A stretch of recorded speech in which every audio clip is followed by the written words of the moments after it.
स्वागत है आज की इस एक और नई गहरी चर्चा में। आज हम एक ऐसे विषय पर बात करने वाले हैं जिसने कॉर्पोरेट दुनिया के काम करने के तरीके को पूरी तरह से पलट कर रख दिया है। ये सच में एक बहुत बड़ा बदलाव है। बिल्कुल। हमारा आज का विषय है डेटा का लोकतंत्रीकरण, यानी डेटा डेमोक्रेटाइजेशन, और साथ ही सेल्फ सर्विस बिजनेस इंटेलिजेंस, जिसे हम आम भाषा में सेल्फ सर्विस बीआई कहते हैं। हाँ, और आज के इस विश्लेषण का मुख्य मिशन यही समझना है कि कैसे गैर तकनीकी लोग, वो लोग जिनका कोडिंग या आईटी से कोई सीधा लेना देना नहीं है, सही कहा, वे अब डेटा साइंटिस्ट पर निर्भर हुए बिना खुद ही भारी भरकम डेटा को खंगाल रहे हैं और कंपनी के लिए बड़े बड़े फैसले ले रहे हैं।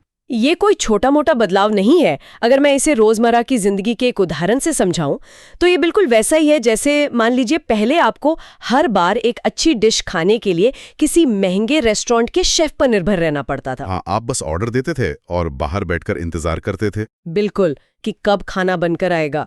लेकिन अब हर किसी के पास एक ऐसी स्मार्ट रसोई आ गई है जो खुद ही बता देती है कि कौन सा मसाला कहाँ डालना है और कितनी आंच पर पकाना है। एकदम सही। अब आपको किसी शेफ की जरूरत नहीं है, आप खुद अपने मनपसंद डेटा की डिश तैयार कर सकते हैं। ठीक है, चलिए इसे विस्तार से समझते हैं। आपकी ये स्मार्ट रसोई वाली तुलना बिल्कुल सटीक बैठती है। और इस चर्चा को आगे बढ़ाने से पहले मैं ये स्पष्ट कर दूं कि आज हम जिन तथ्यों और पैटर्न्स पर बात कर रहे हैं उनका आधार रॉयल रिसर्च के बेहद विस्तृत शोध स्रोत हैं। उनके हालिया आर्टिकल्स। हाँ, रॉयल रिसर्च के इन दस्तावेजों का गहराई से अध्ययन करने के बाद एक बात जो सबसे ज्यादा उभरकर सामने आती है वो ये है कि डेटा अब किसी आईटी तिजोरी में बंद रहने वाली चीज नहीं रह गया है। बिल्कुल नहीं। ये अब एक ऐसा टूल बन गया है जो सीधे उन लोगों के हाथ में है जो असल में बिजनेस चला रहे हैं। और बहुत ज्यादा सोचिए, एक मार्केटिंग मैनेजर को बस ये जानना है कि पिछले हफ्ते किस शहर में उनके विज्ञापन ने सबसे अच्छा प्रदर्शन किया। इसके लिए उन्हें आईटी विभाग को एक टिकट या रिक्वेस्ट भेजनी पड़ती थी। हाँ, और फिर वो रिक्वेस्ट एक लंबी कतार में लग जाती थी। हफ्तों तक उस रिपोर्ट का इंतजार करना पड़ता था, और जब तक वो रिपोर्ट एक्सेल शीट के रूप में मार्केटिंग मैनेजर की डेस्क पर पहुंचती थी तब तक शायद बाजार का ट्रेंड ही बदल चुका होता था। डेटा पूरी तरह से बासी हो जाता था। वही तो। लेकिन सेल्फ सर्विस बीआईएनएस पूरी साइकिल को तोड़ दिया है। अगर हम इसे बड़े परिप्रेक्ष्य से जोड़कर देखें तो आज के इस तेज कारोबारी माहौल में डेटा का होना काफी नहीं है, सही समय पर डेटा का होना ही असली ताकत है। बिल्कुल, टाइमिंग ही सब कुछ है। रॉयल रिसर्च के दस्तावेज इस बात पर बहुत जोर देते हैं कि जब कंपनियां सेल्फ सर्विस बीआई को अपनाती हैं तो उनके काम करने की फुर्ती यानी एजिलिटी कई गुना बढ़ जाती है। अब बिजनेस यूजर्स हफ्तों का इंतजार नहीं करते, वे मिनटों में अपनी स्क्रीन पर लाइव रिपोर्ट देख रहे होते हैं। कोई नया ट्रेंड दिखा नहीं कि तुरंत उस पर एक्शन ले लिया गया। लेकिन यहाँ मेरे मन में एक सवाल आता है। जी बताइए। अगर मार्केटिंग, सेल्स और एचआर वाले खुद ही अपनी रिपोर्ट्स निकाल रहे हैं तो क्या आईटी विभाग के लोग इस बात से इनसिक्योर नहीं होते? उनका काम तो अब गैर तकनीकी लोग कर रहे हैं। देखिए, ये एक बहुत ही आम गलतफहमी है। असल में सच्चाई इसके बिल्कुल उलट है। अच्छा, कैसे? स्रोत के अनुसार सेल्फ सर्विस बीआई से आईटी विभाग पर पड़ने वाला बोझ बहुत कम हो गया है। और सच कहूं तो आईटी के लोग कभी भी वो उबाऊ काम नहीं करना चाहते थे। हाँ, ये भी सोचने वाली बात है। कोई भी सीनियर इंजीनियर अपना पूरा दिन दूसरों के लिए सिर्फ डेटा एक्सपोर्ट करने और बेसिक चार्ट बनाने में नहीं बिताना चाहता। वो लोग बड़े सिस्टम्स बनाने के लिए आए थे, न कि रोजमर्रा की छोटी छोटी रिपोर्ट्स जनरेट करने के लिए। बिल्कुल। जब आम कर्मचारी अपना डेटा खुद हैंडल करने लगते हैं तो आईटी टीम इस झंझट से आजाद हो जाती है। वे अब अपनी विशेषज्ञता को डेटा आर्किटेक्चर को सुरक्षित करने और कंपनी के तकनीकी विकास पर लगा सकते हैं। तो इससे दोनों का फायदा है? 100%। इससे पूरी कंपनी में एक नई संस्कृति जन्म लेती है जिसे हम डेटा साक्षरता या डेटा लिटरेसी कहते हैं। जब आप लोगों को ये आज़ादी देते हैं कि वे खुद डेटा के साथ खेल सकें तो वे नई नई चीजें खोजते हैं। हाँ, वे ऐसे पैटर्न्स ढूंढ निकालते हैं जो शायद आईटी की बनी बनाई रिपोर्ट में कभी नजर ही नहीं आते। ये यूजर्स का असली सशक्तिकरण है। यानी कर्मचारियों के हाथ में सीधा कंट्रोल आ जाता है। और मुझे लगता है कि जब आईटी का इतना सारा समय बच रहा है तो इसका सीधा असर कंपनी के खर्चों पर भी पड़ता होगा। बहुत बड़ा असर पड़ता है। जब आपको हर छोटी बात के लिए एक भारी भरकम आईटी सपोर्ट टीम की जरूरत नहीं पड़ती तो संसाधनों की बहुत बड़ी बचत होती है। ये कॉस्ट एफिशिएंसी किसी भी व्यवसाय के लिए एक बहुत बड़ा फायदा है। यहाँ बात वास्तव में बहुत दिलचस्प हो जाती है क्योंकि कॉन्सेप्ट तो बहुत शानदार लग रहा है, लेकिन इसे जमीन पर उतारने के लिए कौन सी जादू की छड़ी इस्तेमाल हो रही है? जादू की छड़ी नहीं बल्कि कुछ बहुत ही एडवांस्ड टूल्स हैं। वही रॉयल रिसर्च के स्रोत में बाजार के सबसे बड़े और लोकप्रिय टूल्स का जिक्र है, और मैं ये समझना चाहती हूँ कि ये काम कैसे करते हैं। मान लीजिए मेरी एक कंपनी है जो सालों से सिर्फ माइक्रोसॉफ्ट एक्सेल पर चल रही है। मुझे अचानक से इस नई दुनिया में कदम रखना है, तो शुरुआत कहाँ से होगी? ऐसे परिदृश्य के लिए स्रोत में जिस टूल का सबसे प्रमुखता से जिक्र है वो है माइक्रोसॉफ्ट का पावर बीआई। Power BI. हाँ, जो कंपनियां पहले से ही विंडोज, एक्सेल या अज्योर क्लाउड का इस्तेमाल कर रही हैं, उनके लिए पावर बीआई अपनाना बहुत ही स्वाभाविक कदम होता है। मैंने सुना है कि इसका इंटरफेस काफी हद तक हमारे आम ऑफिस सॉफ्टवेयर जैसा ही दिखता है, जिससे लोगों को घबराहट नहीं होती। बिल्कुल, ये नए और अनुभवी दोनों तरह के यूजर्स के लिए बेहतरीन है। लेकिन इसमें वो ड्रैग एंड ड्रॉप वाला फीचर क्या है? वो कैसे काम करता है? ड्रैग एंड ड्रॉप का मतलब है कि आपको कोई कोड या फॉर्मूला नहीं लिखना है। आपकी स्क्रीन के एक तरफ डेटा के अलग अलग हिस्से दिख रहे हैं, जैसे सेल्स, तारीख, शहर। अच्छा। आपको बस अपने माउस से शहर को खींचकर स्क्रीन के बीच में लाना है, फिर सेल्स को खींचकर उसके बगल में छोड़ देना है, और बस? और टूल खुद ब खुद एक सुंदर सा चार्ट तैयार कर देगा। ये शुरुआती लोगों के लिए बेहद आसान है। लेकिन स्रोत में इसके साथ आर्टिफिशियल इंटेलिजेंस और नेचुरल लैंग्वेज प्रोसेसिंग का भी जिक्र था। वो हिस्सा मुझे थोड़ा साइंस फिक्शन जैसा लगा। क्या हम सच में डेटा से बातें कर सकते हैं? ये अब कोई साइंस फिक्शन नहीं है, ये आज की हकीकत है। सच में? हाँ, पावर बीआई के अंदर जो एआई क्षमताएं हैं वो बहुत ही आधुनिक हैं। इसका सीधा सा मतलब ये है कि अगर आपको ड्रैग एंड ड्रॉप भी नहीं करना है, तो आप बस एक सर्च बॉक्स में आम भाषा में टाइप कर सकते हैं, जैसे हम गूगल पर सर्च करते हैं। बिल्कुल वैसा ही। आप टाइप कर सकते हैं, मुझे पिछले 3 महीनों में दिल्ली की कुल बिक्री का चार्ट दिखाओ। टूल आपके उस साधारण वाक्य को समझेगा, पीछे बैकएंड पर सारा डेटा प्रोसेस करेगा और आपके सामने ग्राफ पेश कर देगा। कमाल है। मतलब मुझे डेटाबेस की भाषा सीखने की कोई जरूरत ही नहीं है, मैं बस वही पूछूंगी जो मुझे जानना है। यही तो इस टूल की सबसे बड़ी ताकत है। ठीक है, ये तो हो गया पावर बीआई। अब स्रोत में एक और बड़े नाम का जिक्र है, टैब्यू। टैब्यू, जी हाँ। इसे पढ़ते हुए मुझे ऐसा लगा जैसे ये डेटा की दुनिया का कोई बड़ा कलाकार हो। ये तुलना बहुत अच्छी है। टैब्यू की सबसे बड़ी पहचान ही उसकी विजुअलाइजेशन क्षमता है। हाँ, क्योंकि मुझे हमेशा लगता है कि स्प्रेडशीट्स कितनी उबाऊ होती हैं। अगर मैं आपको 10,000 पंक्तियों वाली एक एक्सेल शीट दे दूं, तो उसमें से कोई भी एक अजीब सा पैटर्न ढूंढना नामुमकिन सा है। और थकाऊ भी। बिल्कुल। लेकिन अगर मैं उसी डेटा को टैब्यू में डाल दूं, तो क्या होता है?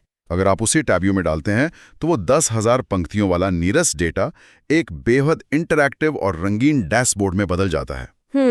अगर उस डेटा में कोई एक आउटलायर या असामान्यता है, मान लीजिए किसी एक दिन बिक्री अचानक से 500% गिर गई थी, तो वो आपको एक्सेल की भीड़ में कभी नहीं दिखेगी। हाँ, वो तो पक्का छुप जाएगी। लेकिन टैब्यू उसे एक चमकते हुए लाल बिंदु की तरह आपके सामने रख देगा। ये डेटा को एक कहानी की तरह पेश करता है। मतलब ये एक बोरिंग फोन बुक को एक ग्राफिक नॉवल या कॉमिक बुक में बदलने जैसा है, जिसे कोई भी देखकर समझ सकता है। बिल्कुल सटीक बात कही आपने। और मैंने पढ़ा कि इसकी कम्युनिटी भी बहुत बड़ी है। बहुत बड़ी और सक्रिय ग्लोबल कम्युनिटी है। अगर आप कहीं फंस जाते हैं या समझ नहीं आ रहा कि किसी खास डेटा को कैसे विजुअलाइज करें, तो हजारों प्रोफेशनल्स ऑनलाइन मौजूद हैं जो मदद करते हैं। हाँ, वे अपने डैशबोर्ड्स के कस्टमाइजेबल टेम्पलेट्स मुफ्त में साझा करते हैं। इसके अलावा इसकी कनेक्टिविटी बेजोड़ है। कनेक्टिविटी से आपका क्या मतलब है? मतलब आपका डेटा चाहे किसी पुरानी एक्सेल शीट में हो या किसी एडवांस क्लाउड सर्वर पर, टैब्यू लगभग हर चीज से जुड़ सकता है। अच्छा, अब मैं तीसरे टूल की तरफ आती हूँ जिसने मुझे थोड़ा कंफ्यूज किया, लुकर, जो अब गूगल क्लाउड का हिस्सा है। हाँ, लुकर का काम करने का तरीका थोड़ा अलग है। स्रोत में इसे लेके काफी चर्चा है, लेकिन मैं ये समझना चाहती हूँ कि ये पावर बीआई या टैब्यू से अलग कैसे है। क्या ये भी सिर्फ चार्ट और ग्राफ ही बनाता है? यहीं पर लुकर की कहानी थोड़ी अलग हो जाती है। लुकर सिर्फ चार्ट बनाने तक सीमित नहीं है। इसकी असली ताकत इसका डेटा मॉडलिंग पर फोकस होना है। ये डेटा मॉडलिंग क्या होता है? थोड़ा आसान भाषा में समझाइए। देखिए, बड़ी कंपनियों में अक्सर एक बहुत बड़ी समस्या होती है, जिसे सिंगल सोर्स ऑफ ट्रुथ का न होना कहते हैं। मतलब हर किसी का अपना सच। बिल्कुल। मान लीजिए मार्केटिंग विभाग अपनी रिपोर्ट निकालता है और कहता है कि इस महीने हमारा रेवेन्यू 10 लाख रुपए रहा, लेकिन जब फाइनेंस विभाग अपनी रिपोर्ट निकालता है तो वो कुछ और ही कहते होंगे। हाँ, वे कहते हैं कि रेवेन्यू तो सिर्फ 8 लाख है। ऐसा कैसे हो सकता है? डेटा तो एक ही कंपनी का है ना? ऐसा इसलिए होता है क्योंकि दोनों विभागों ने रेवेन्यू शब्द की परिभाषा अलग अलग तय की हुई है। शायद मार्केटिंग ने ग्रॉस रेवेन्यू लिया हो और फाइनेंस ने टैक्स काटने के बाद वाला नेट रेवेन्यू लिया हो। ओहो, तो मीटिंग्स में तो बहुत बहस होती होगी। वही तो, जब ये दोनों अपनी अपनी रिपोर्ट लेकर मीटिंग में आते हैं तो आपस में ही उलझ जाते हैं कि किसका डेटा सही है। लुकर का डेटा मॉडलिंग इसी समस्या को खत्म करता है। कैसे? यह पीछे बैकएंड में ही डेटा के रिश्तों और परिभाषाओं को पूरी तरह से मानकीकृत कर देता है। यानी जब कोई भी रेवेन्यू सर्च करेगा तो पूरे व्यवसाय में सबको एक ही सटीक डेटा दिखेगा। ये तो सच में बहुत बड़ी समस्या का समाधान है। डेटा में पूरी तरह से एक रूपता आ जाती है। बिल्कुल, कोई कंफ्यूजन नहीं होता। और स्रोत में लुकर के एम्बेडेड एनालिटिक्स का भी काफी जिक्र था। वो मुझे बहुत दिलचस्प लगा। क्या आप उसे डिकोड कर सकते हैं? जरूर। मान लीजिए कि मेरी एक ई-कॉमर्स की ऐप है जहां लोग कपड़े खरीदते हैं, तो ये एम्बेडेड एनालिटिक्स मेरी ऐप में कैसे काम करेगा? एम्बेडेड एनालिटिक्स लुकर का एक बहुत ही शानदार फीचर है। इसका मतलब है कि आप लुकर के डैशबोर्ड्स को सिर्फ अपनी कंपनी के अंदरूनी इस्तेमाल तक सीमित नहीं रखते। तो फिर क्या करते हैं? आप उस पूरे एनालिटिक्स इंजन को सीधे अपनी खुद की एप्लीकेशन के अंदर फिट या एम्बेड कर सकते हैं। थोड़ा रुकिए, मतलब मैं अपनी ऐप इस्तेमाल करने वाले ग्राहकों या सेलर्स को लुकर की पावर दे सकती हूँ? बिल्कुल। आपके जो सेलर्स आपकी ऐप पर कपड़े बेच रहे हैं, आप उन्हें ऐप के अंदर ही एक ऐसा डैशबोर्ड दे सकते हैं जहां वे खुद देख सकें कि उनके कौन से कपड़े सबसे ज्यादा बिक रहे हैं या किस रंग के कपड़ों की डिमांड बढ़ रही है। एकदम सही। और उन्हें ये अनुभव ही नहीं होगा कि वे किसी बाहरी बीआई टूल का इस्तेमाल कर रहे हैं। उन्हें लगेगा कि ये सब आपकी ऐप का ही हिस्सा है। ये तो डेटा का बड़े स्तर पर लोकतंत्रीकरण हुआ। और गूगल के क्लाउड इंफ्रास्ट्रक्चर पर होने के कारण ये बहुत स्केलेबल है। ये करोड़ों डेटा पॉइंट्स को बिना किसी रुकावट के संभाल सकता है। ये सब सुनने में ऐसा लग रहा है जैसे किसी ने बिजनेस की दुनिया के सारे ताले खोल दिए हों। लेकिन यहाँ मुझे थोड़ा शक हो रहा है। शक किस बात का? आप कह रहे हैं कि कोई भी मार्केटिंग का बंदा या सेल्स का इंसान जिसे कोडिंग नहीं आती, वो बस कुछ क्लिक्स से इन टूल्स का इस्तेमाल करके कंपनी के अहम फैसले ले रहा है। क्या ये इतना ही आसान है? जहां तक आसान होने की बात है, इन टूल्स का यूजर इंटरफेस अब बहुत सहज हो गया है। इनमें पहले से बने हुए टेम्पलेट होते हैं और बेहतरीन ट्रेनिंग भी उपलब्ध है। लेकिन इसमें कोई तो पेच होगा। इससे एक बहुत ही महत्वपूर्ण सवाल उठता है। क्या हर किसी के हाथ में इतना सारा डेटा और इतनी ताकत थमा देना पूरी तरह से सुरक्षित है? हाँ, मेरे ऑफिस में कुछ ऐसे भी लोग हैं जो शायद एक गलत बटन दबाकर कोई बहुत ही कॉन्फिडेंशियल डेटा लीक कर दें।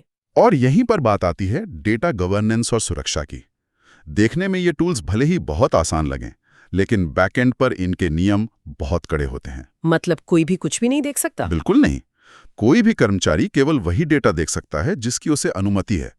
एक सामान्य सेल्स कर्मचारी को कंपनी की बैलेंस शीट या अन्य कर्मचारियों की सैलरी का डेटा नहीं दिखेगा, भले ही वो एक ही सिस्टम पर काम कर रहा हो। हाँ, सुरक्षा के ये लेयर्स बहुत मजबूत होते हैं। ठीक है, सुरक्षा वाली बात समझ आती है, लेकिन रॉयल रिसर्च के दस्तावेज में डेटा की गुणवत्ता को लेकर भी एक बड़ी चुनौती का जिक्र है।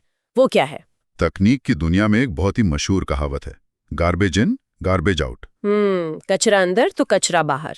इसका सीधा सा मतलब है कि आपका बीआई टूल चाहे कितना भी महंगा हो, चाहे उसमें कितना भी स्मार्ट एआई लगा हो, अगर उस टूल के अंदर जो डेटा जा रहा है वही गलत है, तो जो रिपोर्ट बाहर आएगी वो भी गलत ही होगी। मतलब अगर किसी कर्मचारी ने जल्दबाजी में 10 की जगह 1000 टाइप कर दिया, तो डैशबोर्ड तो खुशी खुशी दिखाएगा कि हमारी कंपनी रातों रात अरबपति हो गई। बिल्कुल। टूल खुद से ये नहीं सोच सकता कि ये डेटा लॉजिकल है या नहीं। इसलिए बहुत जरूरी है कि डेटा गवर्नेंस के तहत शुरू में ही गलत डेटा अंदर ना जाए। इसके अलावा एक और बहुत बड़ी चुनौती सामने आती है, और वो है सूचनाओं की अधिकता, जिसे हम इंफॉर्मेशन ओवरलोड कहते हैं। हाँ, मुझे याद है एक बार मैंने एक ऐसा डैशबोर्ड देखा था जो किसी हवाई जहाज के कॉकपिट जैसा लग रहा था। उसमें इतने सारे डायल्स, मीटर और चार्ट्स थे कि मुझे समझ ही नहीं आ रहा था कि मैं देखूं तो देखूं कहां। यही एनालिसिस पैरालिसिस की स्थिति होती है। जब आप एक कर्मचारी को अचानक से दुनिया भर का डेटा दे देते हैं तो वो उलझन में पड़ सकता है और बिना सिर पैर के चार्ट्स बनाने लग सकता है जिनका बिजनेस से कोई लेना देना ही ना हो। इसलिए सिर्फ टूल दे देना काफी नहीं है।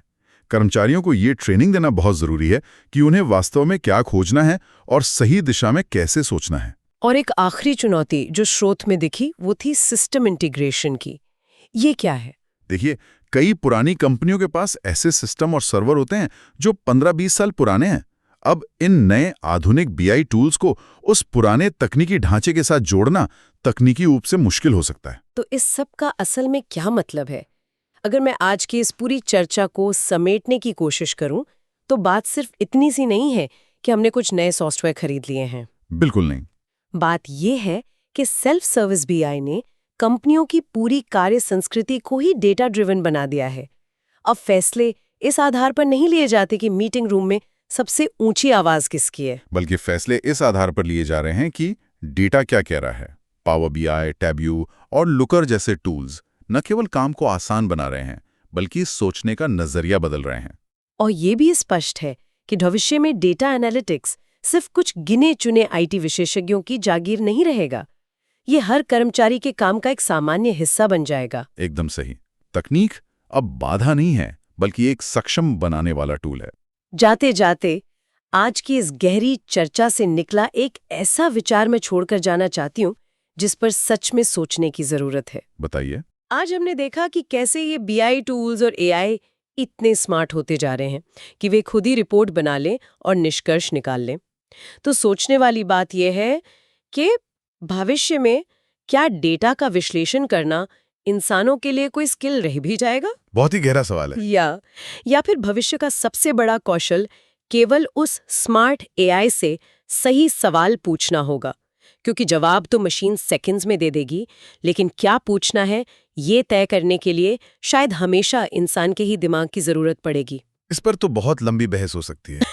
बिल्कुल। इसी विचारोत्तेजक सवाल के साथ हम श्रोताओं को खुद इस विषय पर सोचने के लिए प्रेरित करते हुए आज की ये गहरी चर्चा यहीं समाप्त करते हैं।